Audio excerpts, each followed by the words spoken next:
اعوذ باللہ من الشیطان الرجیم، بسم اللہ الرحمن الرحیم۔ معزز سامعین کرام، السلام علیکم۔ سامعین کرام، جیسا کہ آپ کو معلوم ہے کہ ہم روزانہ کی بنیاد پر فقہی مسائل پر آپ تک درس و تدریس کا سلسلہ جاری رکھے ہوئے ہیں۔ سامعین کرام، آج ایک بہت اہم مسئلہ جو کہ فتاوی ہندیہ کے اندر موجود ہے اور اس مسئلے کی طرف نشاندہی جو ہے شیخ القرآن و شیخ الحدیث سیدی و مرشدی پیر طریقت رہبر شریعت پیر سید احمد علی شاہ صاحب مبارک السیفی نے توجہ دلائی اور آپ نے اس مسئلے کو فتاوی ہندیہ سے اخذ کیا۔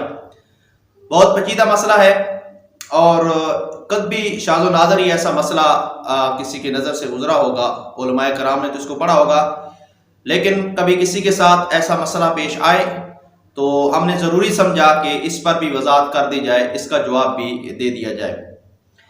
سامعین کرام، سوال یہ ہے کہ اگر بکری ایسا بچہ جنے، بکری کا ایسا بچہ پیدا ہو کہ جس کی شکل و صورت جو مشابہت رکھتا ہو کتے کے ساتھ، یعنی بچہ تو بکری کا ہے لیکن اس کی شکل و صورت جو ہے وہ کتے کے ساتھ ملتی ہے، بکریوں جیسی نہیں ہے، تو اب اس کا شرعی حکم کیا ہوگا؟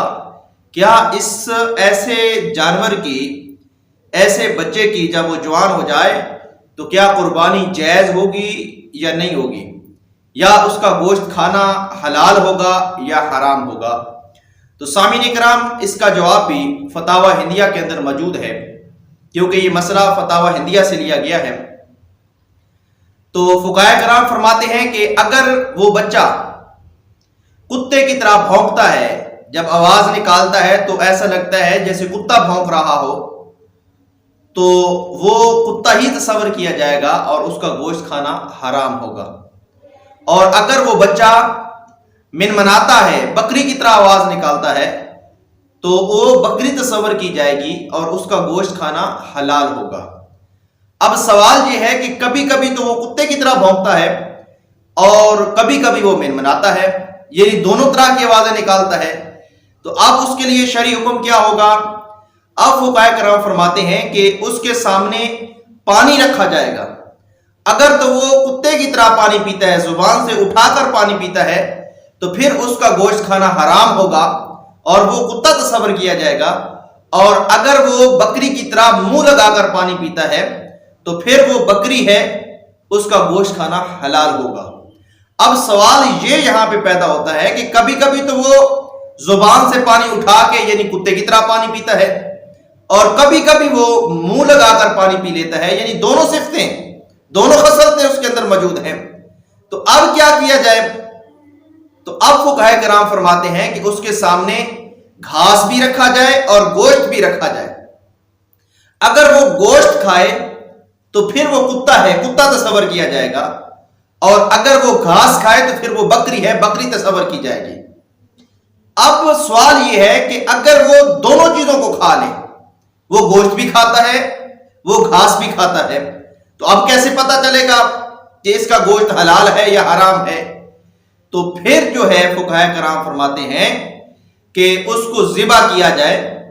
اگر اس کے پیٹ میں صرف آنتے ہیں، اوجری نہیں ہے، تو وہ کتا ہے، کیونکہ کتے کے پیٹ میں اوجری نہیں ہوتی، صرف آنتے ہوتی ہیں، تو پھر اس کا گوشت کھانا حرام ہوگا۔ اور اگر اس کے پیٹ کے اندر اوجری موجود ہے تو پھر وہ بکری ہے، اس کا گوشت کھانا حلال ہوگا۔ تو کیونکہ یہ ایک پیچیدہ مسئلہ تھا اور اکثر ایسا دیکھنے کو نہیں ملتا، کہیں کوئی شاذ و نادر ایسا مسئلہ ہوا ہوگا تبھی تو فقہاء کرام نے اس کو اپنے فتاوی کے اندر درج کیا ہے، تو ضروری سمجھا ہے کہ اس مسئلے کو بھی بیان کر دیا جائے تاکہ عوام الناس تک یہ پہنچ جائے۔ اگر کسی موقع پر کسی کے ساتھ ایسا مسئلہ ہے تو اس کو قرآن و حدیث سے، فقہاء کرام کی تعلیمات سے، فتاوی جات سے رہنمائی مل جائے۔ تو سامعین کرام، اللہ رب العزت کی بارگاہ میں دعا ہے کہ اللہ پاک ہمیں دین سے محبت عطا فرمائے، دین سیکھنے کی توفیق عطا فرمائے، اور یہ چینل جو تاجدار حرم صلی اللہ علیہ وآلہ وسلم آپ دیکھ رہے ہیں، اس کا مقصد ہی یہی ہے کہ آپ تک ضروری مسائل جو ہیں، فقہی مسائل جو ہیں، وہ آپ تک پہنچائے جائیں۔ تو لہٰذا اس چینل کو آپ سبسکرائب بھی کر لیں تاکہ آپ تک یہ دینی معاملات پہنچتے رہیں۔ وما توفیقی الا باللہ۔